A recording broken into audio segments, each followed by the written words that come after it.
ہمارا سفر شروع ہوا عالم ارواح سے. بہت لمبا سفر ہے، ابھی سفر جاری ہے. عالم ارواح سے ہمارا سفر شروع ہوا، جس کا ذکر اللہ تعالیٰ نے کلام پاک میں کیا ہے کہ جب اللہ نے ساری روحوں کو جمع کیا عالم ارواح میں، ان سے پوچھا بتاؤ تمہارا رب کون ہے، تو سب نے ایک آواز کے اندر کہا بے شک آپ ہمارے رب ہیں. ہمیں یاد نہیں، اللہ نے ذکر کیا ہے. علی رضی اللہ تعالیٰ عنہ فرماتے مجھے یاد ہے، میری روح کو یاد ہے، میری روح کو یہ بھی یاد ہے کہ میرے برابر کس کی روح تھی. ہمیں یاد نہیں، لیکن اللہ نے تذکرہ کیا ہے. پھر ماں کے پیٹ میں ہمارا جسم بن رہا تھا، 4 مہینے جسم مکمل ہوا، فرشتہ روح لے کر آیا. ہم ماں کے پیٹ میں تھے، ہمارے اندر روح ڈال دی، ہمیں نہیں پتا، بلکہ اس ماں کو بھی پتا نہیں جس کے رحم کے اندر یہ بچہ بن رہا ہے اور اس کے اندر روح ڈالی. کب ڈالی؟ ہاں، علامات سے اس نے پہچانا اس میں حرکت آ گئی ہے، جان پڑ گئی ہے. وہاں سے سفر پہ نکلا، اس دنیا کے اندر آئے. دنیا میں بچہ آتا ہے روتا ہوا آتا ہے، روتا ہوا. پھر مسنون ہے اس کے ایک کان میں اذان دی جائے اور اس کے ایک کان میں اقامت کی جائے. پھر وہ بچہ بڑا ہوتا ہے، اللہ تعالیٰ اس کا نقشہ کھینچتے ہیں کلام پاک میں. وہ نحیف، ضعیف، کمزور، ناتمام، کچھ نہیں کر سکتا بچہ. اللہ تعالیٰ اس کی پرورش فرماتے ہیں، ماں باپ کے دل میں اس کے لیے رحم ڈالتے ہیں. وہ بچہ اور بڑا ہوتا ہے، رینگنے لگتا ہے. پھر وہ بچہ اور بڑا ہوتا ہے، اس کا بچپن، پھر جوانی، پھر اس میں قوت اللہ ڈالتے ہیں، طاقت. اس کے بعد سے پھر ادھیر عمر ہوتی ہے اس کی، اور پھر آہستہ آہستہ بڑھاپا، اور پھر اللہ تعالیٰ اس کا بھی تذکرہ کرتے ہیں، اس میں پھر کمزور ہو جاتا ہے اور پھر اس دنیا سے چلا جاتا ہے. روح نکلتی ہے، روح جب گئی اندر ڈالی گئی تو ہمیں پتہ نہیں، لیکن جب روح نکلے گی اس وقت جو تکلیف ہوگی. علی رضی اللہ تعالیٰ عنہ فرماتے ہیں 300 تلواروں کی کاٹ بیک وقت ایک بدن پر، یہ تکلیف کم ہے، اور جب موت کے وقت روح نکلتی ہے یہ تکلیف زیادہ ہے. عائشہ رضی اللہ تعالیٰ عنہ فرماتی ہیں حضور صلی اللہ علیہ وسلم کا اس دنیا سے جانے کا وقت تھا، پانی کا پیالہ قریب تھا. جناب رسول اللہ صلی اللہ علیہ وسلم اپنا مبارک ہاتھ اس پانی کے پیالے میں ڈالتے، چہرے پر ملتے اور یوں فرماتے اے اللہ موت کی تکلیف آسان فرما. پھر دنیا سے نکل گئے ہم، موت آ گئی. آگے عالم برزخ، قبر کے اندر ہوں گے جس کو نصیب ہوگی. یا بہت سارے ایسے مذاہب والے ہیں جو اپنے مردے کو جلا دیتے ہیں.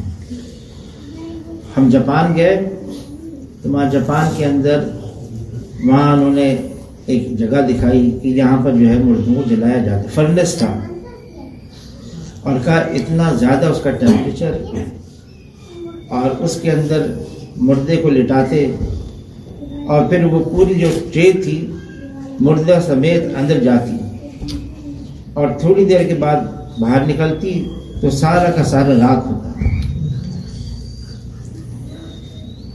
اور بہت ساری طریقے کار ہیں، لیکن برزخ ہے، عالم برزخ. یا انسان اپنے روح کے ساتھ ہوگا. حضور صلی اللہ علیہ وسلم نے خبر دی جب انسان عالم برزخ میں پہنچے گا تو 2 فرشتے آئیں گے، منکر نکیر، اور حضور صلی اللہ علیہ وسلم نے ان کا نقشہ کھینچا. ان 2 فرشتوں کا ایسی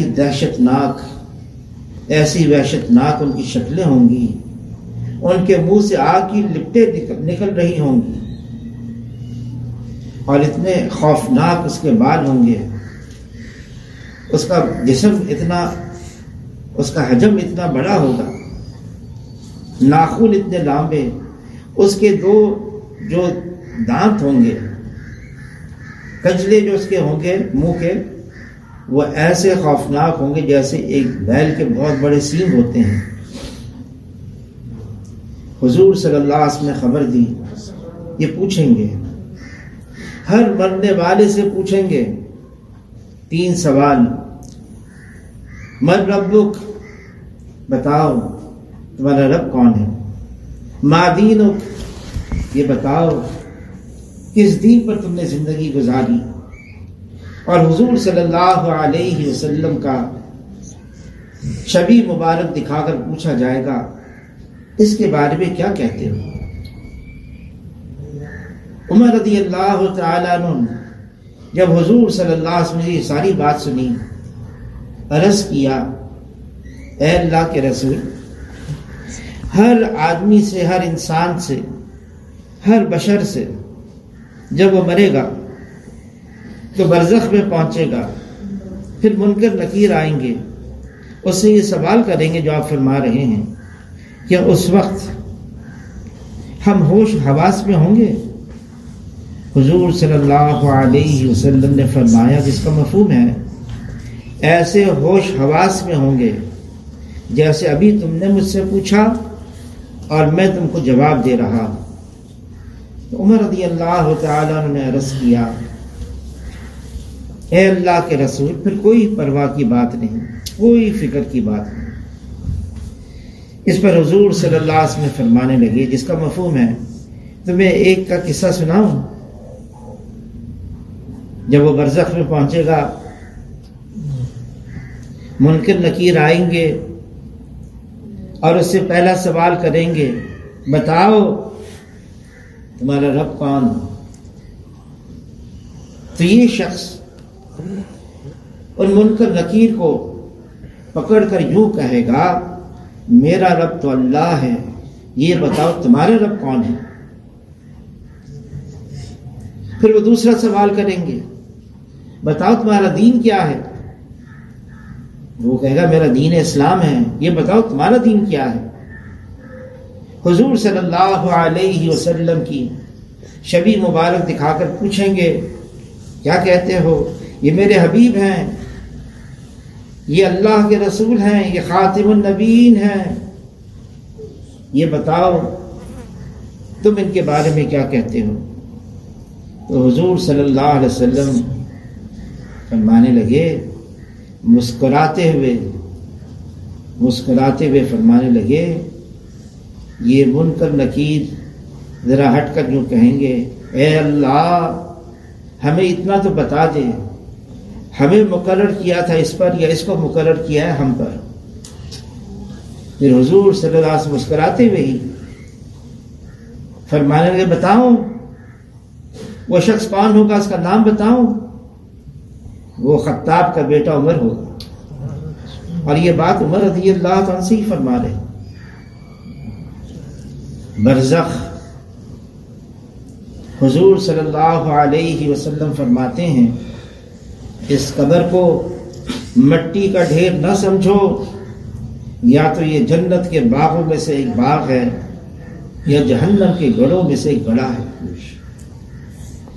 اور پھر جب آدمی برزخ میں پہنچے گا وہ آخرت والی زندگی شروع ہو جائے گی، کیونکہ حضور صلی اللہ علیہ وسلم فرماتے ہیں اس کا مفہوم ہے یہ آخرت کی منزلوں میں سے سب سے پہلی منزل ہے. جس پر یہ منزل آسان ہو گئی بعد کی آنے والی منزلیں آسان ہوتی چلی جائیں گی۔ اس دنیا کی زندگی 60 سال 70 سال، حضور صلی اللہ علیہ وسلم فرماتے ہیں اس کا مفہوم ہے میری امت اس کی زندگی اوسطاً اس دنیا میں 60-70 سال کے درمیان ہوگی، بہت کم ایسے بھی ہوں گے جو اسے تجاوز کر جائیں۔ دنیا کی زندگی 60-70 سال کی، لیکن یہ بھی پتہ نہیں یہ بھی پورے ہوں گے کہ نہیں، کیونکہ دنیا کی زندگی کو اللہ نے ایسا بنایا ہے غیر یقینی۔ بعض ایسے بھی ہوتے ہیں پیدا ہو کے مر جاتے ہیں، بعض ایسے بھی ہوتے ہیں اپنے بچپن میں انتقال کر جاتے ہیں، بعض ایسے بھی ہوتے ہیں بچپن میں، جوانی میں، ادھیر عمر میں، اور بعض 60 سال کو بھی نہیں پہنچتے چلے جاتے ہیں۔ لیکن یہ تو بات پکی ہے، جانا ہے، اور دنیا کی زندگی غیر یقینی ہے۔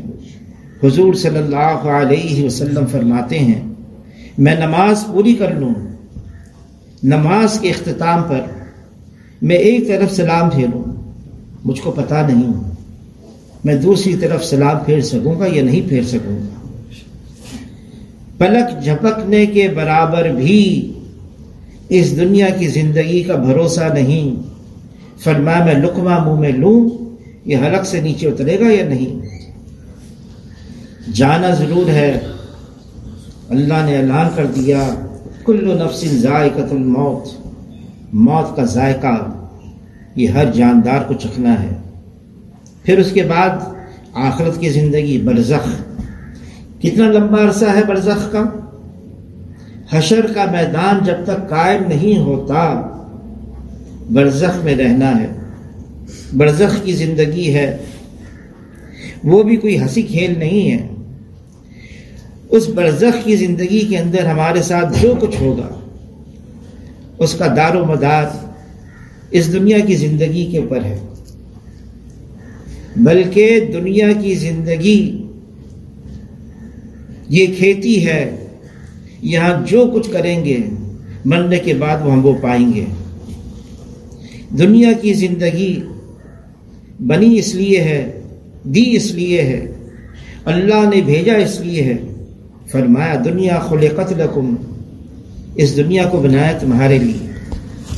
یہ سارا نظام، زمین اور آسمان، یہ چاند اور سورج، یہ رات اور دن، یہ پانی اور ہوا، یہ دریا، یہ کھیت، یہ باغات، یہ درخت، یہ سارا نظام یہ اللہ نے ہمارے لیے بنایا ہے۔ لیکن آگے کیا فرمایا جناب رسول اللہ صلی اللہ علیہ وسلم نے وَإِنَّكُمْ خُلِقْتُمْ لِلْآخِرَةِ، تمہیں اللہ نے بنایا ہے آخرت کے لیے۔ برزخ کی زندگی حشر تک، پھر حشر کا میدان ہے۔ اللہ تعالیٰ کلام پاک میں فرما رہے ہیں کہ وہ حشر کا میدان 50,000 سال کا ایک دن ہوگا، ایک دن۔ اب یہاں دن ہوتے ہیں، دن ہوتے ہیں، پھر رات ہوتی ہے، پھر گزر جاتا ہے، پھر دوسرا دن، پھر دوسری رات۔ زندگی کا وقت گزر رہا ہے جب تک کہ موت نہیں آتی، دن اور رات، دن اور رات، لمحہ بلمحہ آگے ہیں، جا رہے ہیں۔ لیکن حشر کا میدان اللہ تعالیٰ فرماتے ہیں، کلام پاک میں فرما رہے ہیں 50,000 سال کا ایک دن ہے۔ اب ہم موازنہ کر لیں دنیا کی زندگی کا، تقابل کریں، 60 سال، 70 سال، اس سے کم یا کچھ زائد، اور 50,000 سال کا ایک دن۔ امام غزالی رحمۃ اللہ علیہ فرماتے ہیں یہ 2.5 منٹ 2 منٹ کی بنتی ہے، 2-2.5 منٹ، چلے 2 دن کی زندگی ہے، 50,000 سال کا ایک دن، اور وہ کیسا ہوگا، وہ دن کیسا ہوگا۔ جناب رسول اللہ صلی اللہ علیہ وسلم فرماتے ہیں نفسا نفسی، ایسی وحشت ہوگی ہر فرد بشر کی زبان پر، نفسی نفسی ہوگا، ہائے میں۔ اللہ تعالیٰ نے ایک نقشہ کھینچا ہے، اس دن ماں اس کی کتنی محبت ہوتی ہے، فرمایا کہ ہر ماں اس کی بڑی محبت ہے، اپنے دودھ پینے والے بچے کو بھی بھول جائے گی، اپنا بوجھ بھی گرا دے گی، ایسا لگے گا لوگ نشے میں ہیں، لیکن اللہ فرما رہے ہیں وہ نشے میں نہیں ہوں گے، اللہ کا عذاب بڑا شدید ہے۔ پھر حشر کا میدان ہے، ایسے ہوں گے سارے کے سارے، اولین و آخرین جتنے ہوں گے، آدم علیہ السلام سے لے کر وہ آخری انسان تک، سب وہاں پر موجود۔ جناب رسول اللہ صلی اللہ علیہ وسلم نے خبر دی، ایسے ہوں گے جیسے ماں کے پیٹ سے پیدا ہوتا ہے نا بچہ، بغیر لباس کے، کوئی لباس نہیں۔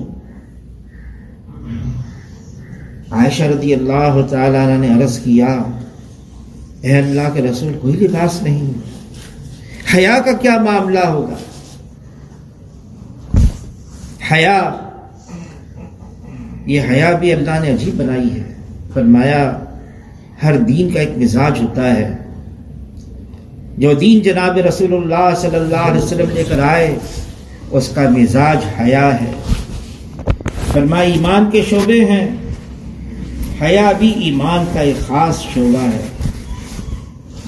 حضور صلی اللہ علیہ وسلم جو حیادار تھے، عائشہ رضی اللہ تعالیٰ عنہ فرماتی ہیں مدینہ منورہ کی وہ کنواری لڑکی جو سب سے زیادہ حیادار ہو، جناب رسول اللہ صلی اللہ علیہ وسلم اس سے بھی زیادہ حیادار تھے۔ حضور صلی اللہ علیہ وسلم حیا کی وجہ سے اپنی آنکھ اٹھا کے کسی کی طرف دیکھتے بھی نہیں تھے، پوری نگاہ سے نہیں دیکھتے تھے۔ عائشہ رضی اللہ تعالی نے عرض کیا حشر کے میدان میں ہر فرد بشر بغیر لباس کے، حیا کا کیا ہوگا؟ جناب رسول اللہ صلی اللہ علیہ وسلم نے فرمایا ایسی وحشت کا، ایسی دہشت کا وقت ہوگا، سورج سوا نیزے پر، نفسا نفسی، ہر ایک کو پہچان کر اگر پہچان بھی لیا اسے بھاگے گا، بھائی بھائی سے بھاگے گا، دوست دوست سے بھاگے گا، شوہر بیوی سے، بیوی شوہر سے، اولاد ماں باپ سے، اور ماں باپ اولاد سے بھاگیں گے۔ ڈر کے مارے کوئی مطالبہ نہ کر بیٹھے، ایسا نفسا نفسی کا عالم ہوگا۔ فرمایا عائشہ ماں تو یہ خیال بھی نہیں آئے گا کہ میرے اوپر لباس نہیں ہے، خیال تک نہیں آئے گا۔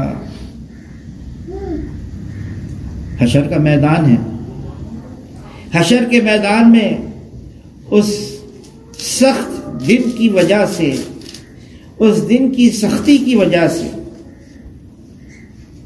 لوگ یوں کہیں گے ربنا ابصرنا وسمعنا فرجعنا نعمل صالحا، اے رب ہمارے،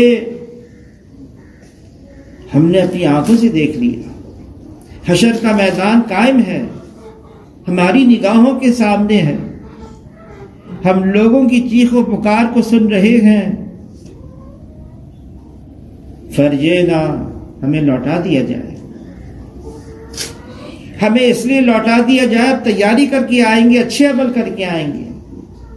ان سے کہا جائے گا تم تو دنیا سے ہی آ رہے ہو، پہلے کیوں نہیں کیا؟ جواب ہوگا انا موقنون، دنیا میں سنتے تھے موت آنے والی ہے، دنیا میں سنتے تھے قبر ہے، دنیا میں سنتے تھے برزخ ہے، دنیا میں سنتے تھے منکر نکیر ہے، دنیا میں سنتے تھے سوال و جواب ہے، دنیا میں سنتے تھے حشر تک برزخ میں رہنا ہے، دنیا میں سنتے تھے حشر کا میدان قائم ہونے والا ہے، سنتے تھے۔ یقین ابھی آیا، دنیا میں یقین نہیں آیا تھا۔ حضور صلی اللہ علیہ وسلم یوں فرماتے ہیں، جس کا مفہوم ہے جتنا مجھے معلوم ہے تمہیں معلوم ہو جائے، تم ہنسنا کم کر دو، رونا زیادہ کر دو، اپنی خواہشات کی لذتیں چھوڑ دو، ہر وقت روتے ہی رہو۔ ابو درداء رضی اللہ تعالیٰ عنہ فرماتے ہیں جو کچھ مجھے معلوم ہے تمہیں معلوم ہو جائے، تم چیختے چلاتے ہوئے جنگلوں کی طرف نکل جاؤ، اپنے مال کو، اپنی اولاد کو، اپنے گھر کو بغیر محافظ کے چھوڑ کے چلے جاؤ۔ حضور صلی اللہ علیہ وسلم فرماتے ہیں جتنا تمہیں معلوم ہے، ہم سے فرما رہے ہیں جتنا تمہیں معلوم ہے نا، اگر اتنا بھی اگر کسی جانور کو پتہ چل جاتا، تمہیں کوئی فربہ جانور نہ ملتا ذبح کرنے کے لیے، سب اس خوف کے مارے موت ہے کمزور ہو جاتے۔ حشر کا میدان ہے، پھر میزان ہوگا، ترازو ہوگا، اور اس ترازو میں اعمال تولے جائیں گے۔ صرف اعمال کا حجم نہیں، بہت بڑا عمل ہے، نہیں اس کا وزن بھی، یہ تو وزن ہے اصل، اور اعمال کا وزن اخلاص، اس کی نیت، اس سے آتا ہے۔ حضور صلی اللہ علیہ وسلم نے خبر دی میزان، ترازو، ایک ترازو میں نیک اعمال تولے جائیں گے، ایک ترازو میں برے اعمال تولے جائیں گے، ہر فرد بشر کے سامنے۔ نیکی کا پلڑا جھک گیا، کامیاب، برائی کا پلڑا جھک گیا، گناہوں کا پلڑا جھک گیا، ناکام۔ پھر حشر کے میدان میں ہر فرد بشر سے 5 سوال ہوں گے، ہر فرد بشر، کوئی ہو، غیر ہو اپنا ہو، فقیر ہو بادشاہ ہو، نبی ہو ولی ہو، ہر فرد بشر سے جناب رسول اللہ صلی اللہ علیہ وسلم فرماتے ہیں 5 سوال ہوں گے، بتاؤ جوانی کیسے گزاری، جوانی کیسے گزاری۔ پھر سوال ہوگا یہ بتاؤ ساری عمر کس میں گزاری۔ پھر سوال ہوگا علم دیا تھا اللہ نے، تمہیں علم دیا تھا، جتنا دیا تھا یہ بتاؤ، صرف باتیں کرنے کے لیے، خالی تقریر کرنے کے لیے، خالی الفاظ ادا کرنے کے لیے، عمل کتنا کیا یہ بتاؤ، جتنا جانتے تھے اس پر عمل کتنا تھا۔ پھر سوال ہوگا مال کہاں سے کمایا، اس کا لحاظ رکھا، حلال ہے یا نہیں، کہیں حرام تو نہیں ہے، مال کہاں سے کمایا۔ پھر یہ بھی پوچھا جائے گا کہاں خرچ کیا، مستحق جگہ پر جو اس کے ضرورت مند تھے، جہاں اس کا حق تھا مال کا وہاں خرچ کیا، یا فضول خرچی کی، خواہشات پر لگا دیا، یا اس مال کو اللہ کی نافرمانی میں ضائع کیا۔ یہ پوچھا جائے گا ہر فرد بشر سے۔ پھر حشر کے میدان میں اللہ کے عرش کے سائے کے سوا کوئی سایہ نہیں ہوگا. اس عرش کے سائے کے نیچے 7 قسم کے لوگ ہوں گے، 7 قسم کے،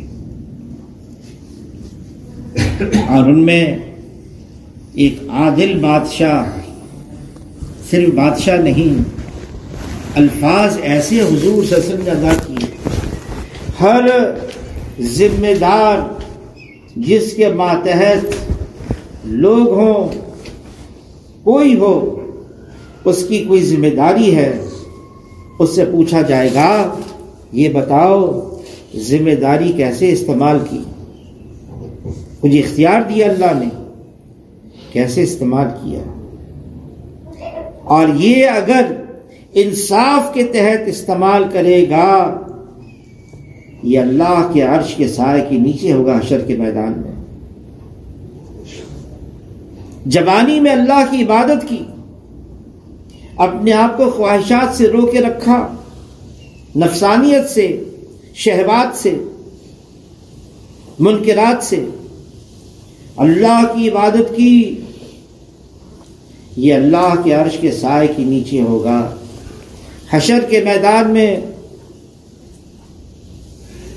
پھر وہ جس کو شریف حسین لڑکی اپنی طرف متوجہ کرے اور یہ اتنا کہہ دے مجھے اللہ کا ڈر مانے ہے، مجھے اللہ کا ڈر مانے ہے، میں اللہ کے حکم کو نہیں توڑوں گا، یہ حشر کے میدان میں اللہ کے عرش کے سائے کے نیچے ہوگا.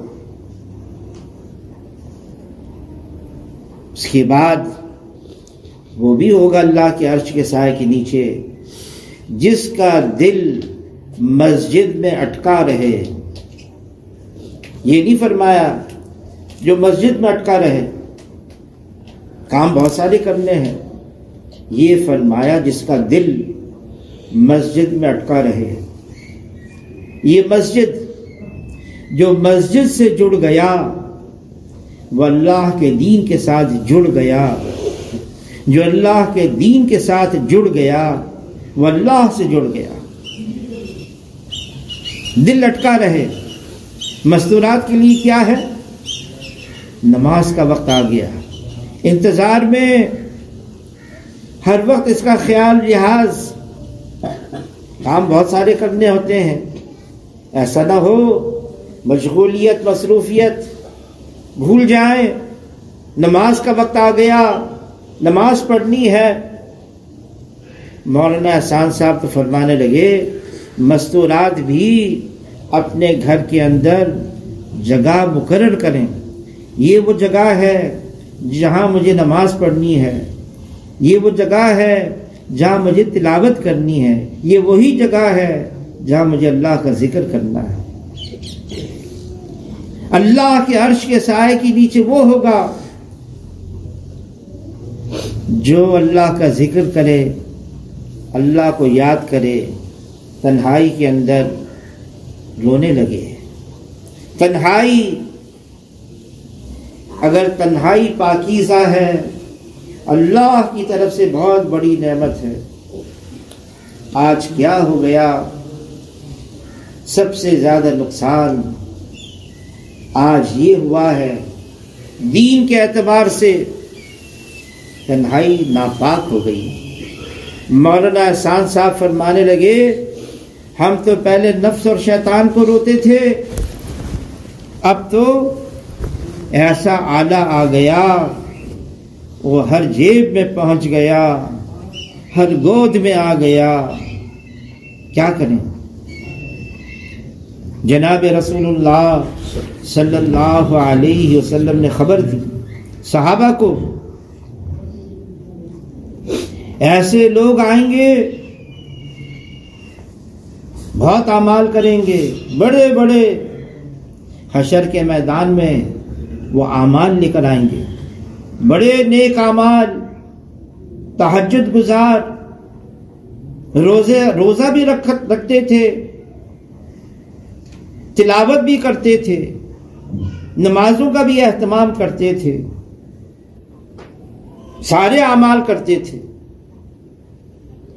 اتنے بڑے بڑے اعمال، لیکن ان کے یہ پہاڑوں جیسے اعمال ان کی آنکھوں کے سامنے ریزہ ریزہ بنا کر اور ذرات بنا کے گرد کے اڑا دیے جائیں گے۔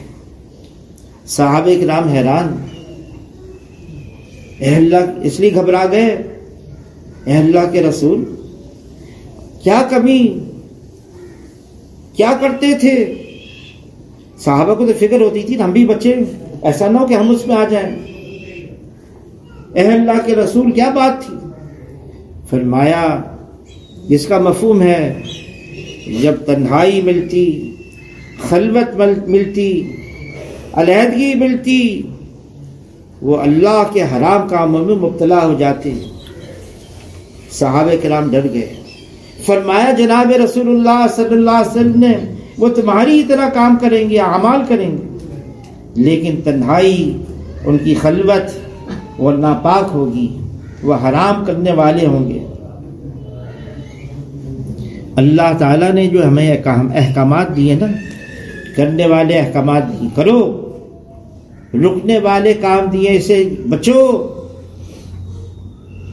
کیسے بچو؟ فرمایا کہ فاحشات، اس کے قریب بھی مت جاؤ، قریب بھی مت جاؤ۔ حضور صلی اللہ علیہ وسلم نے جو اپنی شریعت ہم کو بتائی ہے، کرنے والے کام، نہ کرنے والے کام، کوئی ایسا کام ایسا اس میں نہیں ہے شریعت میں، جناب رسول اللہ صلی اللہ علیہ وسلم کی شریعت میں کوئی ایسا کام نہیں جس کو ہم نہ کر سکتے ہوں، کوئی ایسا کام نہیں جو ہماری استطاعت سے زیادہ ہو۔ کرنے والے کام بھی ہم کر سکتے ہیں، بچنے والے کام بھی کر سکتے ہیں۔ پھر حشر کا میدان ہے، حشر کے میدان کے بعد پھر پل صراط ہے۔ پل صراط 1500 سال کا راستہ ہے، جہنم کے اوپر بچھایا گیا ہے۔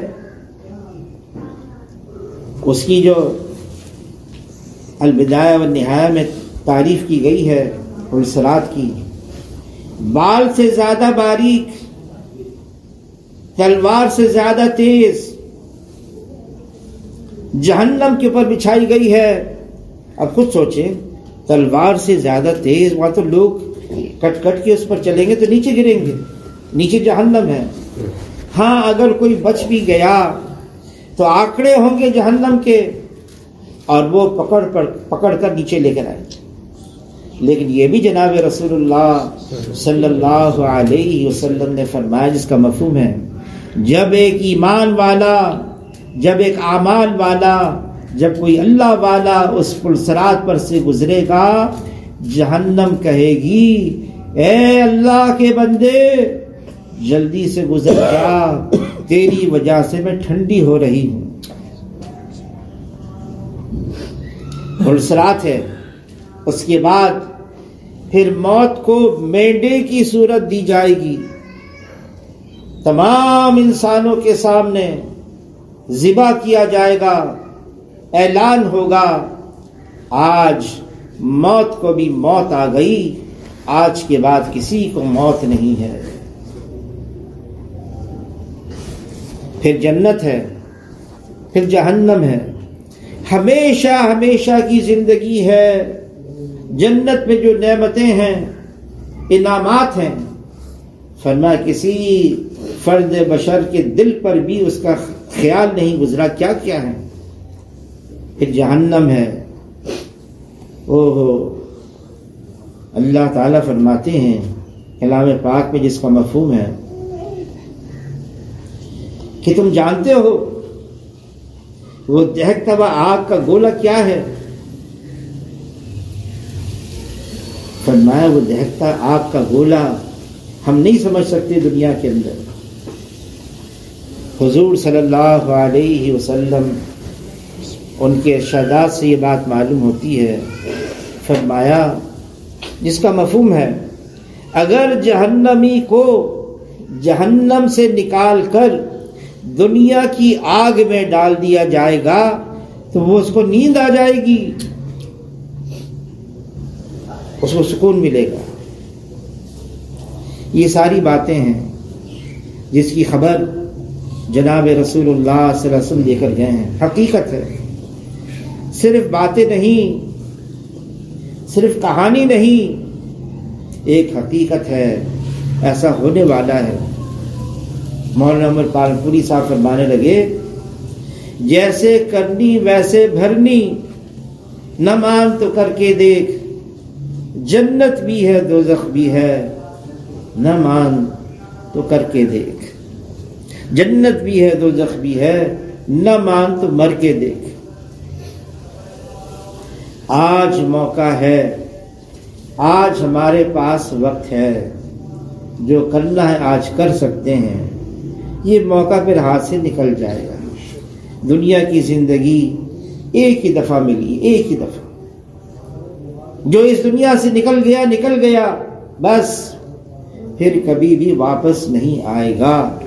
اس لیے جناب رسول اللہ صلی اللہ علیہ وسلم اس لائن کے سب سے سمجھدار ترین ہیں۔ کیا فرما رہے ہیں؟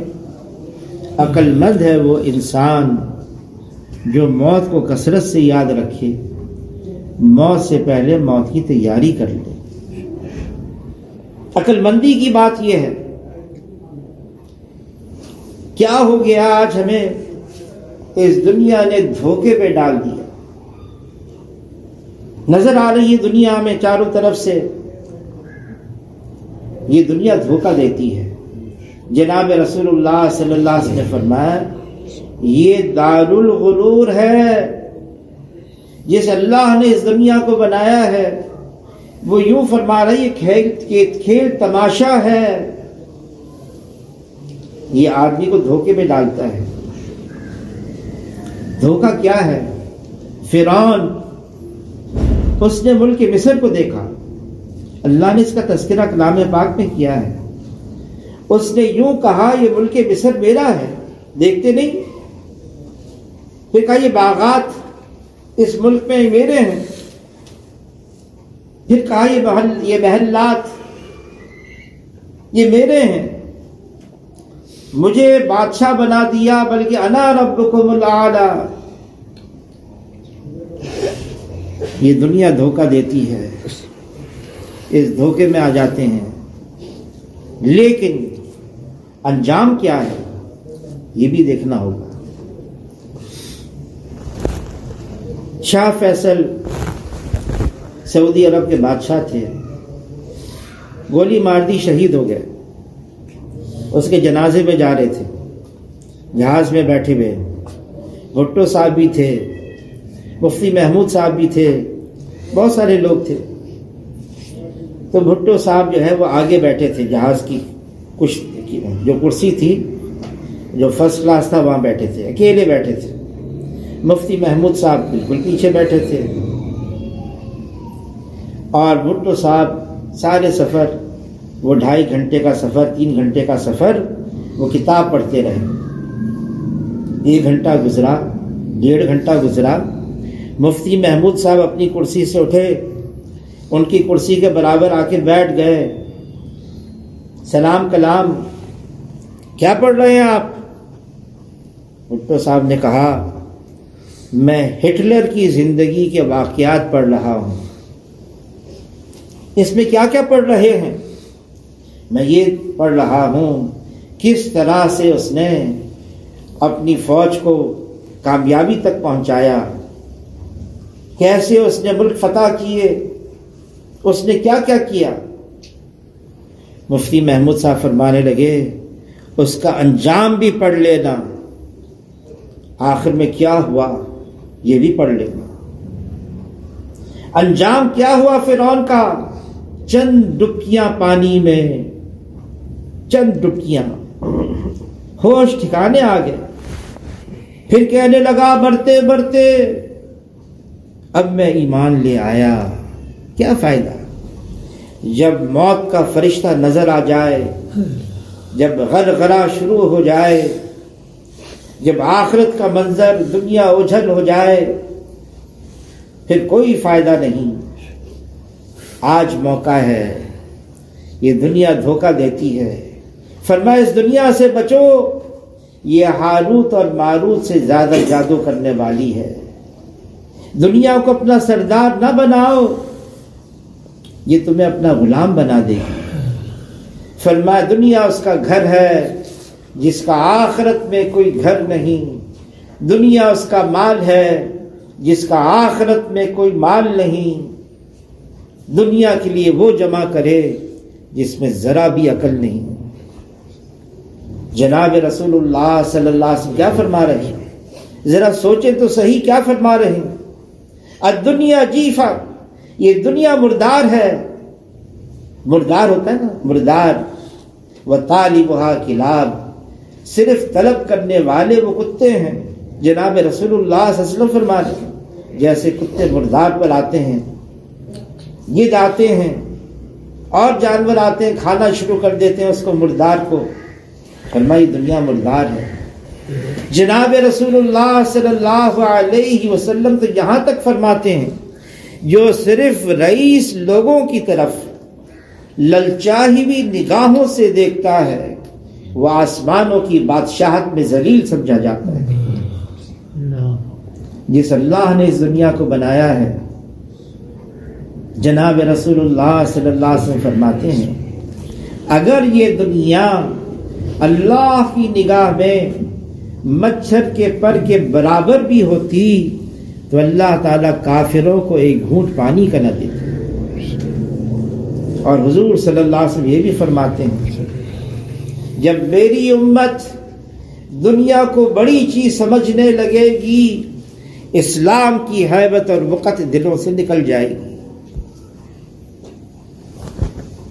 عمر رضی اللہ تعالیٰ عنہ بیت المقدس جا رہے ہیں، فتح کرنے کے لیے جا رہے ہیں۔ ایک غلام لیا، ایک اونٹ لیا، غلام سے طے کیا باری باری اس اونٹ پر ہم سوار ہو کر پہنچیں گے، کئی ہفتوں کا سفر مدینہ منورہ سے ملک شام۔ جب قریب پہنچے ابو عبیدہ بن جراح رضی اللہ تعالیٰ عنہ استقبال کے لیے آئے، نیا لباس لے کر آئے، ایک اعلیٰ نسل کا گھوڑا لے کر آئے، اور امیر المومنین عمر رضی اللہ تعالیٰ عنہ سے فرمانے لگے کہ آپ یہاں پر بیت المقدس فتح کرنے کے لیے آئے ہیں، بحیثیت مسلمانوں کے سربراہ کے، نصارہ کے پاس آئے ہیں، لیکن آپ اونٹ پر سوار ہیں، آپ کا لباس اس میں پیبند لگے ہوئے ہیں، میں نیا لباس اعلیٰ نسل کا گھوڑا لے کر آیا ہوں، یہ چیزیں اختیار کرنا کوئی گناہ کی بات نہیں۔ ترغیب دی۔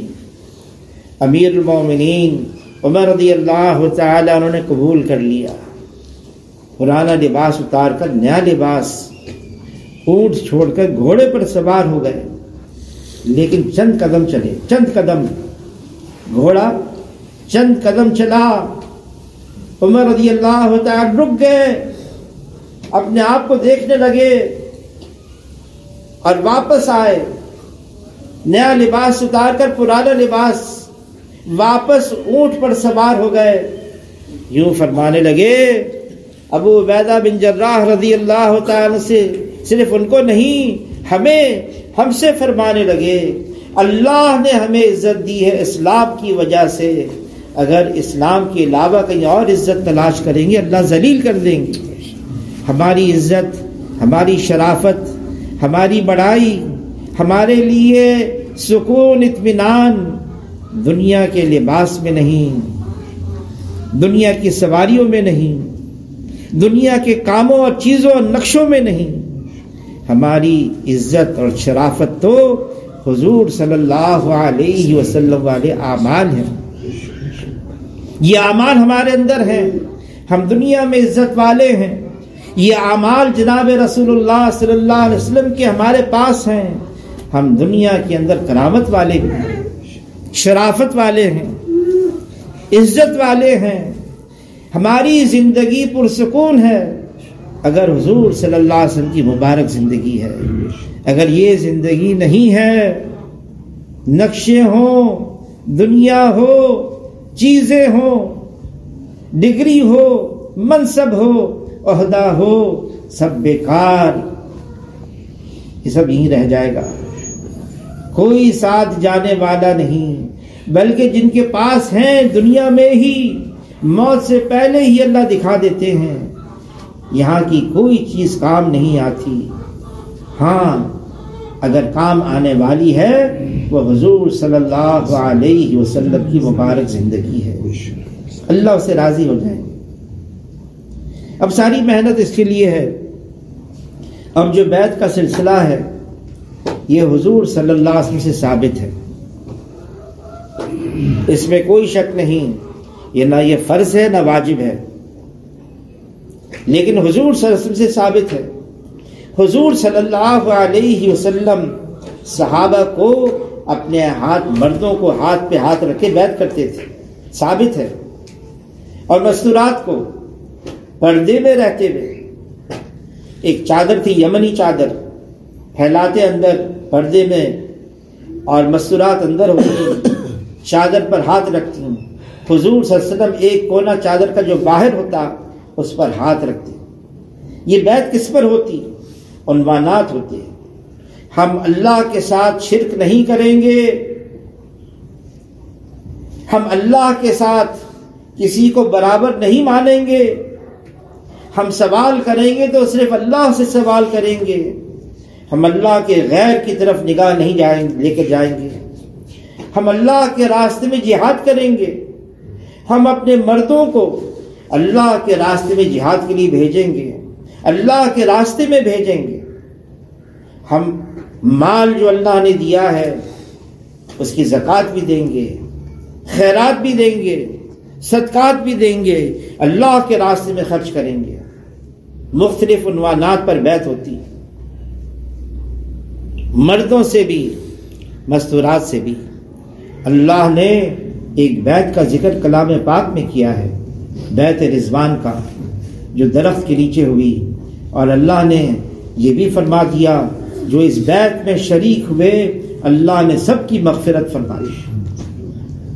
بیعت ہونے کے بعد انسان مربوط ہو جاتا ہے، مضبوط ہو جاتا ہے، اللہ اس کے لیے آسانیاں کرتے ہیں، عمل کے اعتبار سے اللہ کو وہ عمل پسند ہے، روز کا ہو، مسلسل ہو، تسلسل کے ساتھ ہو، بلا ناغہ ہو، کبھی کر لیا کبھی چھوڑ دیا، کبھی کر لیا کبھی چھوڑ دیا، اجر ہے، ثواب ہے، فائدہ بھی ہوگا، لیکن ایمان میں جو ترقی ہونی ہے، روحانیت میں جو اضافہ ہونا ہے، نورانیت جو آدمی کی بڑھنی ہے، وہ تو اس عمل سے ہی ہوگی جو مسلسل کیا جائے۔ اللہ کو وہ عمل پسند ہے، خواہ مختصر ہو لیکن روز کا، روز بہت زیادہ نہیں ہے، کیا کرنا ہے؟ 5 وقت کی نماز روزانہ، کوئی شرعی عذر نہیں، 5 وقت کی نماز پڑھنی ہے۔ مستورات کے لیے بہترین عمل اول وقت نماز پڑھنا ہے۔ اپنے محارم سے پوچھیں کب وقت داخل ہوتا ہے نماز کا، ہم نماز پڑھ لیں۔ اول وقت میں نماز پڑھنا یہ بہترین عمل ہے۔ 5 وقت کی نماز، کوئی عذر نہیں، اس میں کوئی اللہ کے رسول نے گنجائش نہیں چھوڑی، کوئی گنجائش نہیں، پڑھنی ہے نماز۔ ہاں جب مستورات کو عذر ہوتا ہے اس کے لیے پھر ان کے لیے شرعی عذر ہے۔ پھر نماز کے بعد قرآن پاک کی تلاوت ہے، روزانہ تلاوت کرنی ہے، خواہ تھوڑی ہو، اگر کچھ نہیں تو 1 رکوع تو روزانہ تلاوت کر لیں، اور قرآن پاک کا سال میں 2 دفعہ تلاوت کر کے اس کا ختم کرنا، یہ قرآن پاک کا ہم پر حق ہے۔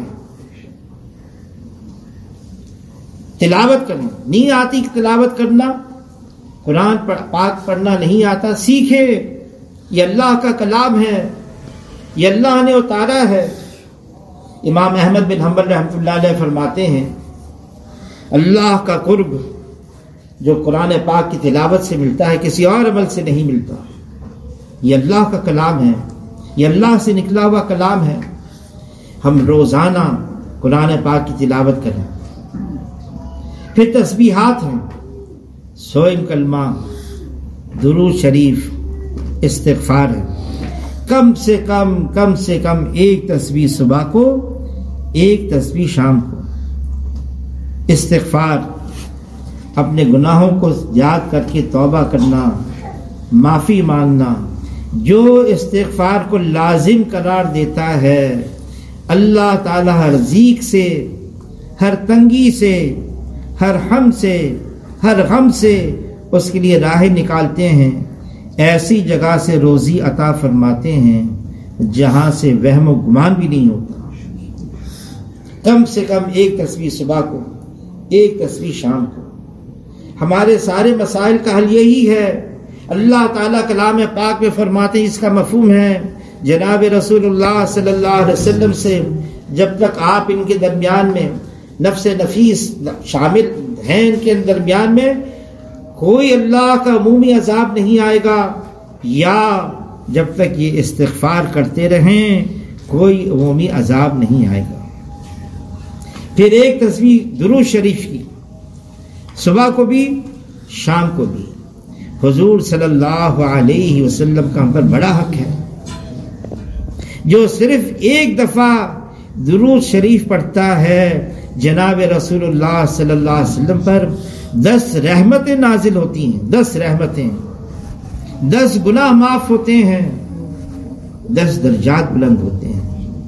اللہ تعالیٰ کلام پاک میں فرما رہے ہیں کہ میں بھی میرے فرشتے بھی جناب رسول اللہ صلی اللہ علیہ وسلم پر سلام اور درود بھیج رہے ہیں. اے ایمان والو تم بھی بھیجو. یہ اللہ ہمیں فرما رہے, ترغیب دے رہے ہیں, حکم دے رہے ہیں. صبح کو بھی اور شام کو بھی ایک ایک تسبیح کم سے کم. پھر سوئم کلمہ ہے, سبحان اللہ, الحمدللہ, لا الہ الا اللہ, اللہ اکبر, لا حول ولا قوت الا باللہ, لا حول ولا قوت الا باللہ العلی العظیم. یہ سوئم کلمہ جب جناب رسول اللہ صلی اللہ علیہ وسلم کی ابراہیم علیہ السلام سے معراج میں ملاقات ہوئی تو ابراہیم علیہ السلام نے یوں فرمایا جناب رسول اللہ صلی اللہ علیہ وسلم سے, جب آپ واپس لوٹیں میرا سلام کہنا اپنی امت سے, اور یہ کہنا اپنی امت سے جنت کا میدان, چٹیل میدان بہت زرخیز ہے اور اس کے پودے سبحان اللہ, الحمدللہ, لا الہ الا اللہ, اللہ اکبر ہیں. ایک تسبیح صبح کو, ایک تسبیح شام کو. پھر گھر کے اندر ہم ایسا ماحول بنائیں کہ جس کی وجہ سے سب کے لیے دین پر چلنا آسان ہو جائے. کم سے کم کوئی وقت مقرر کریں گھر میں, تعلیم ہو جائے, سارے گھر کی مستورات جمع ہو جائیں, دین کی باتیں ہوں, تعلیم و تعلم ہو, کبھی کبھار 6 صفات کا بھی مذاکرہ ہو جائے. ماحول بنے گھر کا, بچوں کی تربیت ہو, بہترین تربیت. ماں کی گود یہ اولین تربیت گاہ ہے اولاد کے لیے. ماں بنی بھی ہے, اولاد بھی بنے ہوئے ہیں. بہترین. اور پھر اولاد کی تربیت, اچھا کوئی بات نہیں, اولاد کی تربیت ہو. جو مستورات گھر سے جائیں باہر پردے کی حالت میں جائیں, اجازت لے کر جائیں. جس کام کے لیے اجازت مانگی, جتنے وقت کی اجازت مانگی, اسی پر اپنے آپ کو پابند بنائیں. جلدی سے گھر میں آ جائیں اور گھر میں آ کر پھر خاوند کی بھی اتباع کرنی ہے, اس کی بھی تابعداری کرنی ہے اور اس کو بھی خوش رکھنا ہے. اللہ کے رسول فرماتے ہیں اللہ کے علاوہ کسی کو سجدہ جائز نہیں. اگر تعظیماً سجدہ جائز ہوتا تو میں عورتوں سے کہتا اپنے خاوندوں کو سجدہ کرو. ہاں شریعت کے خلاف کسی کی کوئی بات نہیں ماننی، اللہ کے حکم کے خلاف کسی کی کوئی بات نہیں ماننی. ہاں باقی تو ہمارا دین تقاضا کرتا ہے گھر کے اندر ایسا ماحول بنائیں، مل جل کر رہیں. لڑائی جھگڑا فتنہ فساد یہ اللہ کو پسند نہیں ہے. ہم ایسا ماحول بنائیں یار محبت کا، الفت کا. جناب رسول اللہ صلی اللہ علیہ وسلم فرماتے ہیں جنت میں داخل ہو نہیں سکتے جب تک کہ ایمان والے نہ ہو. ایمان والے بن نہیں سکتے جب تک کہ محبت نہ کرو. ایک دوسرے کے ساتھ محبت کرو. اور پھر فرمایا ایک محبت کا طریقہ بتاؤں، ایک دوسرے کو سلام کرو. فرمایا جو گھر میں داخل ہونے سے پہلے بسم اللہ الرحمن الرحیم پڑھے اور پھر سلام کرے تو اس کے گھر میں اتنا وافر رزق اللہ بھیجیں گے کبھی وہ فاقہ نہیں دیکھے گا. اور جس نے بسم اللہ پڑھ کے گھر میں داخلہ لیا اپنے گھر میں، شیطان کہتا ہے اس گھر میں نہ میرا ٹھکانہ ہے نہ میرا کھانا ہے. مایوس ہو جاتا ہے. کتنی آسان بات ہے یہ. اور پھر ہم اللہ سے دعا مانگے، مسنون دعائیں، صبح شام کی دعائیں، بہت زیادہ نہیں ہیں، مختصر ہیں. مثال کے طور پر جو صبح کو 3 دفعہ سورہ اخلاص، قل هو اللہ احد پوری سورت، سورہ فلق قل اعوذ برب الفلق پوری سورت، سورہ ناس قل اعوذ برب الناس پوری سورت، یہ 3 سورتیں صبح کو 3 دفعہ پڑھ لے، 3 دفعہ شام کو پڑھ لے. اللہ کے رسول فرما رہے ہیں یہ اس کی ہر چیز کے لیے کفایت کر جائے گا. ہر چیز کے لیے، کسی اور چیز کی اس کو ضرورت نہیں رہے گی. ایسی اور مسنون دعائیں ہیں، مختصر ہیں، ان کا اہتمام کریں. موقع کی دعائیں ہیں. کھانے سے پہلے کی دعا ہے، کھانے کے بعد کی دعا ہے، لباس پہننے کی دعا ہے، لباس اتارنے کی دعا ہے، بیت الخلاء میں جانے کی دعا. یہ ساری موقع کی دعائیں، ان کا ضرور اہتمام کریں. اس میں ہماری حفاظت ہے، ہماری ترقی ہے اور حضور صلی اللہ علیہ وسلم کی سنت کی ادائیگی ہے. اب جن کو بیعت ہونا ہے گزارش یہ ہے کہ یہ رسی پکڑ لیں. یہ پیلی رسی، مردوں میں سے کسی کو بیعت تو نہیں ہونا. یہ پیلی رسی ہے، جن کو بیعت ہونا ہے اس کو تھام لیں.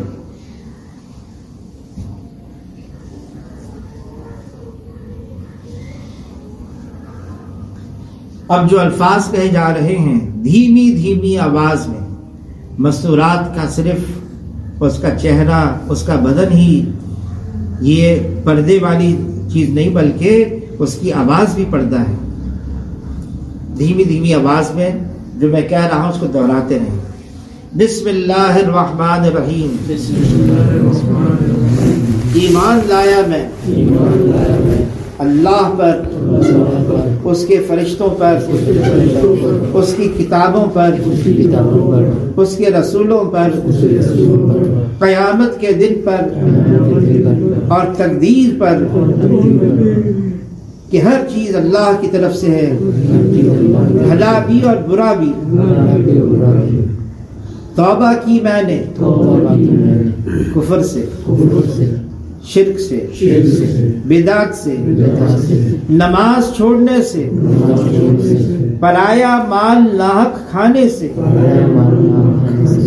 جھوٹ بولنے سے، غیبت کرنے سے اور ہر گناہ سے، خواہ چھوٹا ہو یا بڑا. اور عہد کیا میں نے انشاءاللہ آئندہ کبھی گناہ نہیں کریں گے، اور اگر ہو جائے گا فوراً توبہ کریں گے. یا اللہ ہماری توبہ قبول فرما، ہمیں اپنے سچے بندوں بندیوں میں شامل فرما.